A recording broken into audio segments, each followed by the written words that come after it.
हजरत ईसा के बाद शैतान ने पूरे तौर पर दामे फरेब में फंसा लिया इंसान को। दामे फरेब में फंस गया इंसान।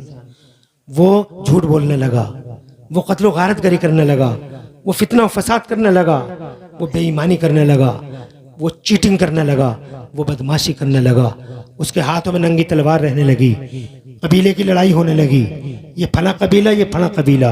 अमीरों के हाथों में गरीबों के कालर आ गए, खून बहने लगा, इज्जतें लूटने लगी, शराबों का दौर चल पड़ा और जुओं के बाजार गर्म हो गए। किसी तरफ इंसान जनाबे वाला दिखाई नहीं देता था। ऐसा लगता था जैसे आदमजात जरूर है मगर इंसानियत से कोसों दूर है। इंसान दिखाई नहीं देते थे। चारों तरफ जनाबे वाला वहशियत, वहशत, चारों तरफ हैवानियत, बहीमियत का नंगा नाच था। हजरत मोहतरम इंसान थे, आदम के बेटे थे मगर इंसान दूर तक नजर नहीं आते थे। ऐसा माहौल बना दिया गया था। शैतान ने यहाँ तक कर दिया था कि जनाबे वाला बेटी पैदा होती थी। तुम सबको मालूम है, इतिहास के पन्ने खोल के देख लो। बेटी पैदा हो गई तो जनाबे वाला उस बेटी को सगा बाप ही फावड़े से जमीन खोद खोद के बेटी को कब्र में उतार देता था और मनु मिट्टी के नीचे दफन कर दिया करता था। हजरत मोहतरम ऐसा भयानक दौर, इंसानों का इंसानों की बस्तियां जानवरों के जंगल बन गए। चारों तरफ हाहाकार मचा हुआ था। ना मर्द का एहतराम था, ना औरत का एहतराम था। चीख गई थी दुनिया। बच्चों पे जबर तशद्दुद, औरतों पे जबर तशद्दुद, मर्दों पे जबर तशद्दुद। हजरत मोहतरम चारों तरफ जुल्म, अन्याय, अन्याय की काली घटाएं, कुछ नहीं था समाज में। ये उस वक्त की बात कर रहा हूं मैं जब मुस्तफा धरती के पर्दे पे तशरीफ न लाए थे, जब मेरे हुजूर 12 रबीउल अव्वल शरीफ को धरती के पर्दे पे नहीं आए थे। शैतान ने पूरी तरह से दुनिया को अपनी लपेट पे ले लिया था। अब पूरा इंतकाम हो गया उसका। बहुत खुश था। अचानक 12 रबीउल अव्वल को मेरे नबी आ गए। जरा जोर से कह दो सुभान अल्लाह। 12 रबीउल अव्वल को हुजूर आ गए। सारी दुनिया मुस्कुराने लगी। एक अकेला शैतान रोता है और रो के कहता है, हाय मेरी किंगडम को तबाह करने वाला मोहम्मद आ गया है। दो पहाड़ियों के बीच में रो रहा था शैतान खड़ा हुआ। मुस्तफ़ा आ गए और मुस्तफ़ा आए, छा गए मुस्तफ़ा। बचपन बीता, जवानी बीती, 40 बरस के हुए। अब मैं जनाबे वाला अपने पॉइंट की तरफ जा रहा हूँ। तुम जरा मचल के सुभान अल्लाह कह दो तो फिर मैं बताऊँ कि इन मदरसों को जिंदा रखना क्यों ज़रूरी है। हज़रत मोहतरम मुस्तफ़ा 40 बरस के हुए। जब मुस्तफ़ा 40 बरस के हो गए तो जनाबे वाला अल्लाह ने फरमाया, आजम महबूब फ़ारान की चोटी पे आजा। आ गए महबूब, ऐलान हो गया मैं नबी हूँ, मैं अल्लाह का रसूल हूँ। गारे हिरा में आ गए मुस्तफ़ा और कुरान उतर गया। और बस कुरान के उतरते ही मेरे नबी ने सबसे पहला काम ये किया कि मुस्तफ़ा जान रहमत ने धरती के पर्दे पर सबसे पहले मुस्तफ़ा ने बाज़ाब्ता मक्के में हज़रत अरकम के घर में मदरसा खोल लिया। जोर से कहिए सुभान अल्लाह। किसने खोला मदरसा? नबी ने। मदरसा वैसे तो मक्के की भी नहीं, मदीने को भी नहीं, मक्का और मदीना को भी नहीं, मदरसा सरकड़ा और सिरसखेड़ा को भी नहीं, मदरसा दिल्ली कलकत्ता मद्रास फतेहपुर को भी नहीं और जनाब इंडिया और अब्रोड को भी नहीं। मदरसा तो ए लोगो, मदरसा तो बिलोंग करता है सीधे जन्नत को, क्योंकि जन्नत में ही बना है पहला मदरसा। जन्नत से ही पहला तसव्वुर मिला है, जन्नत से ही पहला तसव्वुर मदरसे का मिला है। जन्नत से मुझे मस्जिद का तसव्वुर नहीं मिला। जन्नत के किसी कोने में मुझे मस्जिद दिखाई नहीं देती है मगर जन्नत के एक कोने में मुझे मदरसा ज़रूर दिखाई देता है। जानते हो जब हज़रत आदम को अल्लाह ने पैदा किया था तो जनाब वाला अल्लाह ने हज़रत आदम अला नबीना वाले इस्लाम को पैदा करने के बाद बताओ क्या किया था? अल्लाह ने पढ़ाया था, अल्लाह ने इल्म दिया था। तुम कन्नड़ और तेलुगु और तमिल की बातें करते हो, तुम जनाब वाला फारसी और अरबी की बातें करते हो, तुम अंग्रेजी की बातें करते हो, तुम इन जबानों की बातें करते हो। अल्लाह ने जन्नत में मेरे बाबा आदम अला नबीना वाले इस्लाम को 6 लाख या 7 लाख भाषाओं का इल्म अता फरमाया।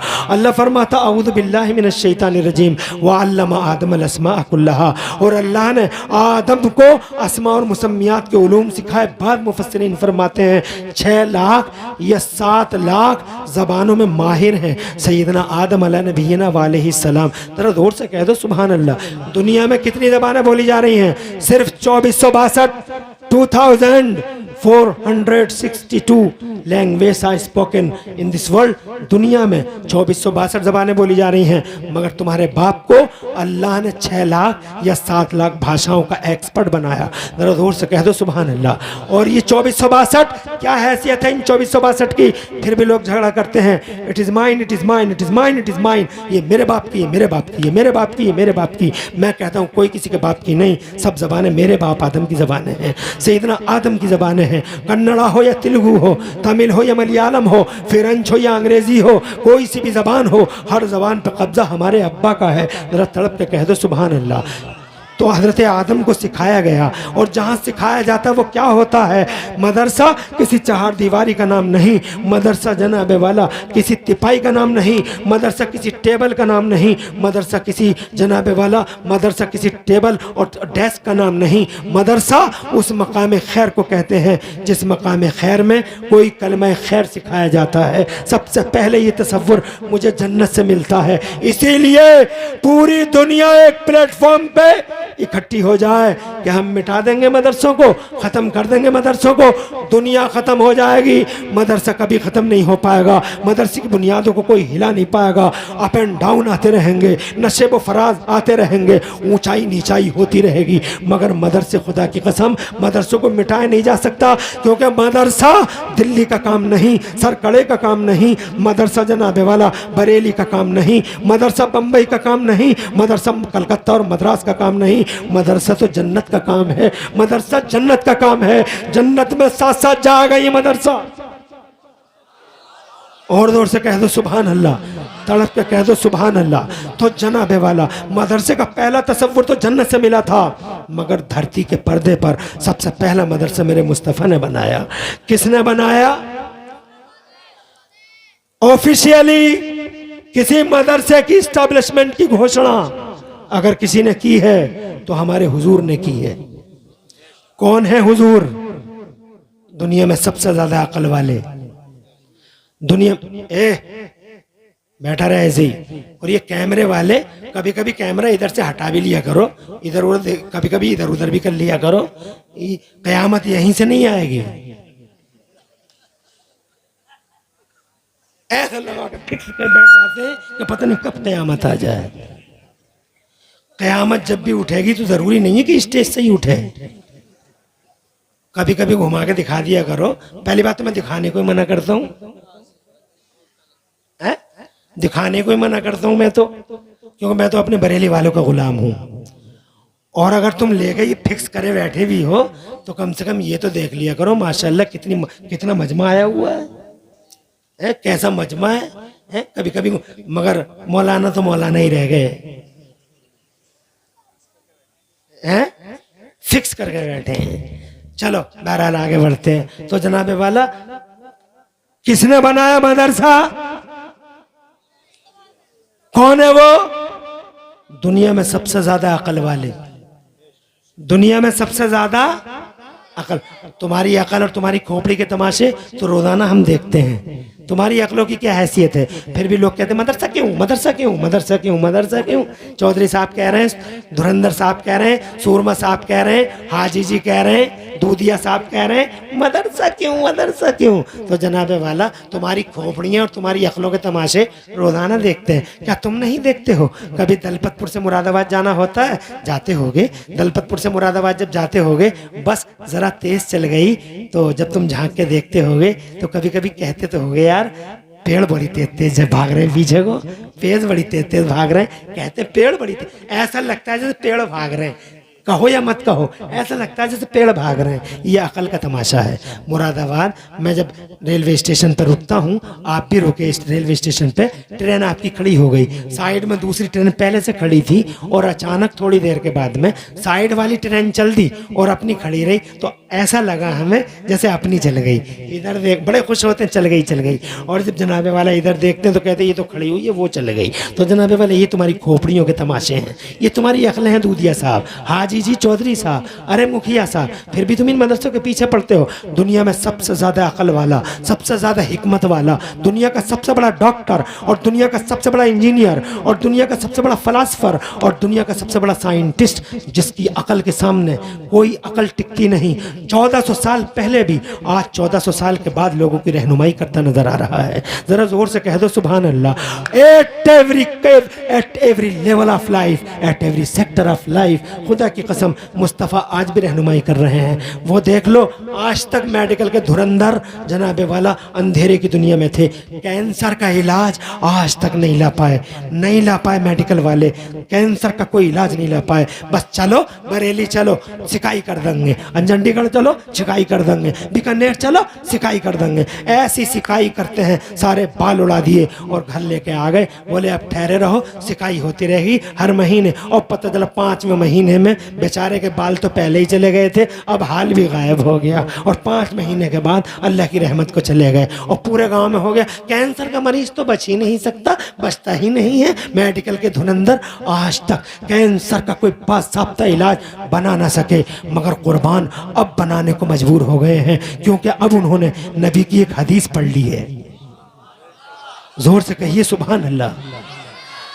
तुम नहीं पढ़ते हो हदीसें, अफसोस तुम नहीं पढ़ते हो हदीसें, तुम कुरान भी नहीं पढ़ते, तुम हदीसें भी, तुम तो जीरो समझते हो, जैसे कोई चीज़ ही ना हो। जैसे मदरसों को जीरो समझते हो, कुरान को भी ऐसे ही समझते हो कि ये झाड़ फूंक की किताब है, बुखार आ जाएगा और फूंक मरवा लेंगे, बुखार आ जाएगा दम करवा लेंगे, बस इतनी सी किताब है ये। हदीसें भी कहाँ पढ़ते हो तुम जनाबे वाला हदीसें भी नहीं पढ़ते। तुम्हें तो बस ये एक डिब्बा मिल गया है जिसपे यूट्यूब जैसा दरिंदा है, जिसपे जनाबे वाला फेसबुक जैसा वहशी है और जिसपे व्हाट्सएप जैसा जंगली है। ये जंगलियों और वहशियों की दुनिया तुम्हें मिल गई है, और हर वक्त सोशल मीडिया मादल्ला है, सदबार मादल्ला। इतने इन प्लेटफॉर्मों पे कभी कभी तो इतनी गंदगी होती है कि एक शर्म वाला आदमी तो नज़र भी नहीं उठा सकता फेसबुक और यूट्यूब पे और जनाबे वाला व्हाट्सएप पे। इसलिए हो लोगों ज़रा होश में आओ। मैं पहले ही कह चुका हूँ, दरिंदे हैं, जंगली बैठे हुए हैं, नज़र रखना इस बात पे भी।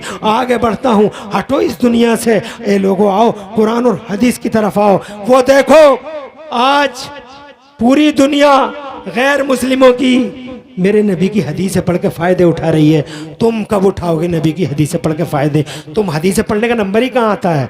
जब कोई हदीसों की बात करता है तो तुम्हें बहुत बुरा लगता है, अच्छा नहीं लगता। कुरान पढ़ता तो तुम्हें अच्छा कहाँ लगता है? मस्जिद में 5 मिनट अच्छे नहीं लगते, जलसे में आधे घंटे की तकरीर अच्छी नहीं लगती, कहते बहुत हो गया जनाब। क्यों? वजह इसकी शायद ये हो सकती है, अगर कहो तो 1 मिनट इसकी भी वजह बता दूँ, अगर इजाज़त हो तो बावाद बुलंद कह दो सुभान अल्लाह, अल्लाह तुम्हें खुश रखे। इसकी वजह ये हो सकती है कि लोगों तुम्हारे साथ दो चीज़ें, एक बॉडी है और एक रूह है, 2 चीज़ें हैं। मगर बॉडी की चिंता सबको है, रूह की चिंता किसी को भी नहीं है। बॉडी की सबको है, फेस वॉश आ रहे हैं, क्रीमें आ रही हैं, एक से एक साबुन आ रहा है, धो लो, चिकने बन जाओ, जितना हो सके इतना सॉफ्ट स्किन को बना लो, स्मूथ चिकने। और अगर कोई बीमारी हो जाए तो जनाबे वाला डॉक्टर साहब बैठे हुए हैं, डॉक्टर अरोड़ा जी, डॉक्टर गरोड़ा जी, डॉक्टर अन्ना जी और खन्ना जी और पन्ना जी, ये सब बैठे हुए हैं। और जनाबे वाला डॉक्टर क्या हो गए, रातों में डकैती होती थी, पहले दिनों रातों में डकैती होती थी, अब डॉक्टरों की शक्ल में लुटेरे बैठे हुए हैं, ऐसे डकैत बैठे हुए हैं कि जनाबे वाला फेफड़े के इलाज के लिए घर मड़ैया बिक गई, किडनी के इलाज के लिए खेत बिक गए, घर बेचने को तैयार है, लाश नहीं मिलती अंदर रखी हुई है, पैसा लाओ 4 लाख रुपया तो इस लाश को लेकर जाओ। ये लुटेरों की दुनिया है। कभी हमदर्दों और दर्दमंदों की दुनिया हुआ करती थी, जनाबे वाला उजड़ गया सबका सब, पांसा पलट गया, बिसातें उलट गई, दर्दमंद और हमदर्द डकैत हो गए, लुटेरे हो गए। ये डॉक्टरों की खौफनाक वहशी दुनिया है हजरत मोहतरम, खौफनाक और वहशी और हैबतनाक हृदय विदारक दुनिया, ये डॉक्टरों की हृदय विदारक दुनिया है। ये डॉक्टरों के चेहरे हैं हजरत मोहतरम। कैसा रहीम है अल्लाह जिसने फेफड़े फ्री में दे दिए, जिसने किडनी फ्री में दे दी, 1 रुपया नहीं लिया उस अल्लाह ने। जनाबे वाला 1 रुपया नहीं मांगा मेरे अल्लाह ने। क्या दिल दिया है और क्या ज़बान दी है, क्या जिगर दिया है, क्या कान दिए हैं और कानों की भूल भुलैया कभी तुमने देखी हैं? खुदा की कसम, एक ही स्किन में 1000 कलर हैं। यहाँ की स्किन अलग है तो यहाँ की स्किन का अंदाज़ अलग है, यहाँ की स्किन का अंदाज़ अलग है तो पैरों की स्किन का अंदाज़ अलग है। अल्लाह अकबर, नसों का वो नेटवर्क बनाया कि सारी दुनिया के कंप्यूटर इकट्ठे होकर एक नस का चौराहा न बना सके। ऐसे न जाने कितने चौराहे और 6 राहे और तिराहे अल्लाह ने इस छोटी सी बॉडी में इंसान के बना डाले। और खुदा की कसम सब अपने अपने काम पे एक्टिव हैं। तुम जरा जोर से सुभान अल्लाह तो कह दो। क्या रहीम करीम है। 1 रुपया लिया हो तो बताओ किसी से जनाबे वाला। 100 गज जमीन 20 लाख की बिकती है आज।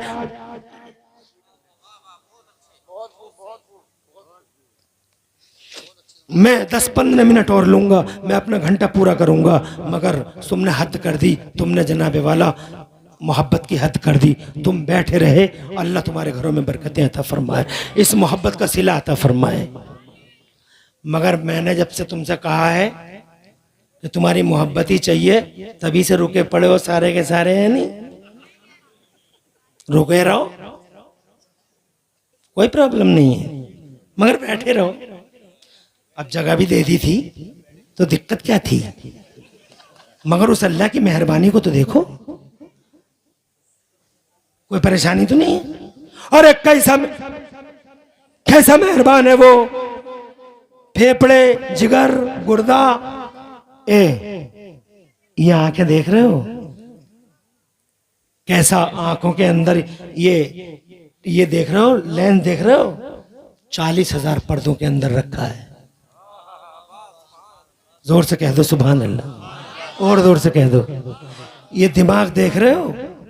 ये दिमाग मेरे अल्लाह ने, बड़ी नाजुक चीज़ है, मजबूत हड्डी के अंदर बंद कर रखा है, मजबूत हड्डी के अंदर। देख रहे हो अल्लाह की कुदरत की जलवगरी? तुम नहीं देखते, तुम्हें इन चीज़ों से कभी गौर ही नहीं करते हो तुम।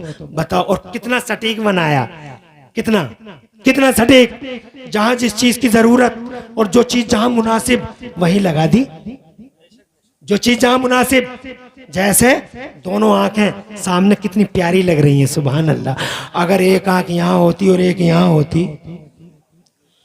एक इधर होती डूंगरपुर चौराहे की तरफ को और एक इधर होती दलपतपुर की तरफ को, तो कैसा लगता? एक कान ठोड़ी के नीचे होता और एक कान सर के ऊपर होता, कैसा लगता? ना, जैसे अच्छे लगने थे अल्लाह ने। तभी तो खुश हुआ अल्लाह पैदा करने के बाद मोहब्बत से, दस्ते कुदरत से क्या कहता है पता? औज़ु बिल्लाहि मिनश शैतानिर रजीम, बिस्मिल्लाहिर रहमानिर रहीम। वत्तीनि वज़्ज़ैतूनि वतूरि सीनीन व हाज़ल वलदिल अमीन लक़द खलक़नल इंसान फ़ी अहसनि तक़वीम। मुझे इंजीर की कसम, मुझे जैतून की कसम, मुझे तूरे सैना की कसम, ए महबूब तेरे शहर की कसम, मैंने इंसान को बेहतरीन सूरत में पैदा फरमाया।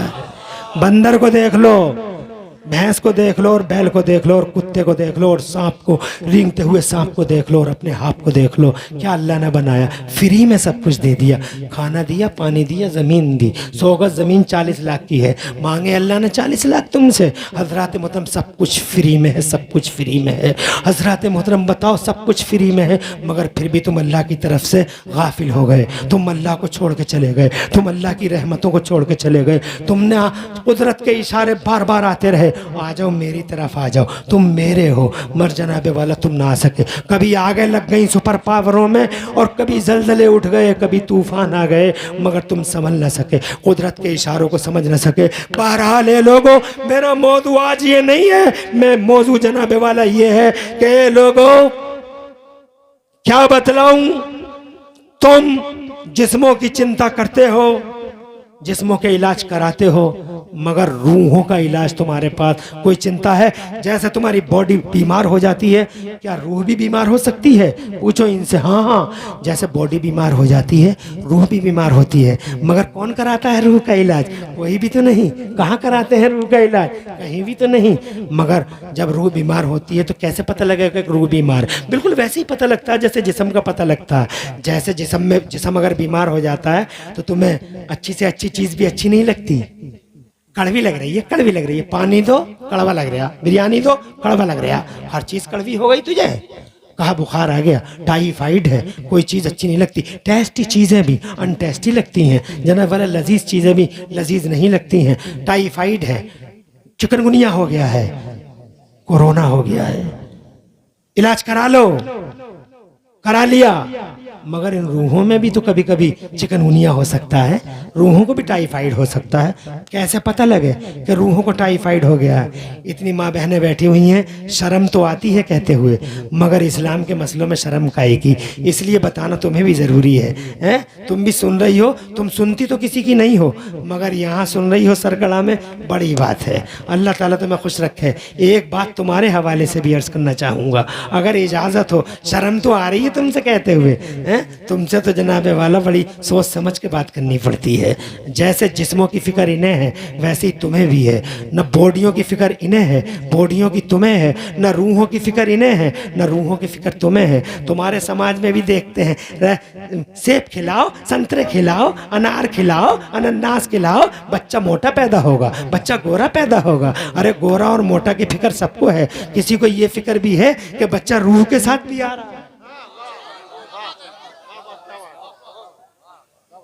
अरे हाजी जी गलत कह रहे हो। नासिर भाई कहाँ है भाई? और हमारे बुजुर्गवार इज्जत माँ वाली जनाब, ये हमारे नासिर भाई और नासिर भाई दोनों ही बैठे हुए हैं। नासिर भाई और नादिर भाई माशाल्लाह बहुत मुअज़्ज़ज़ीन है हमारे इलाके के। बताइए नादिर भाई, क्या ये बात गलत है? क्या हमारे समाज के अंदर सिर्फ बॉडियों का ही टेंशन है? और बॉडी क्या है? अरे बॉडी एक डिब्बा है, डिब्बा। क्या है बॉडी? डिब्बा। ऐसा डिब्बा किसी काम का नहीं है डिब्बा। इस डिब्बे में जब तक सिम ना पड़े किस काम का डिब्बा? अरे सिम ही तो एक्टिवेट करता है इसे।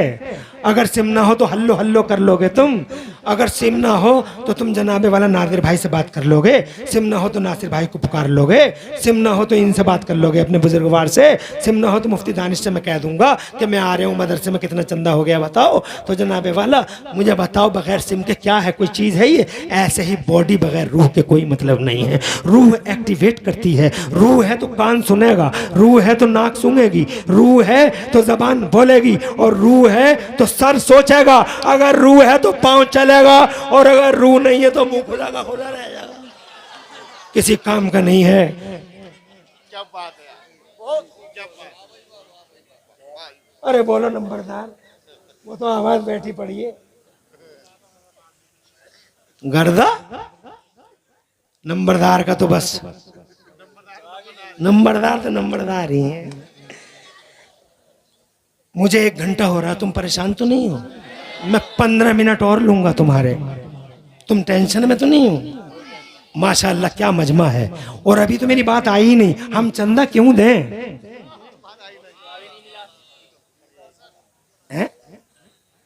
सैयद साहब भी बैठे माशाल्लाह, सैयद हैं, बढ़िया बढ़िया बढ़िया, सुभान अल्लाह। सेब खिलाओ, कौन रोक रहा भैया? खिला। बहुत पैसे वाली हो गई,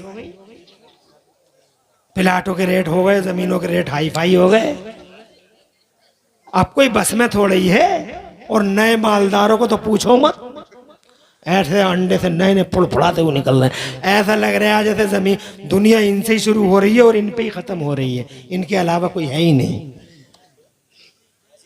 कोई चीज नहीं है उनके सामने। जनाबे वाला क्या ये बात गलत है? ए लोगों, अब मुझे बताओ, क्या रूहों की फिक्र होनी चाहिए? रूह तो मेन चीज है। एक बात नोट कर लो, 1 मिनट में इसे बैठा दो, यहीं बैठ जा, ऐसे ही बैठा रहे।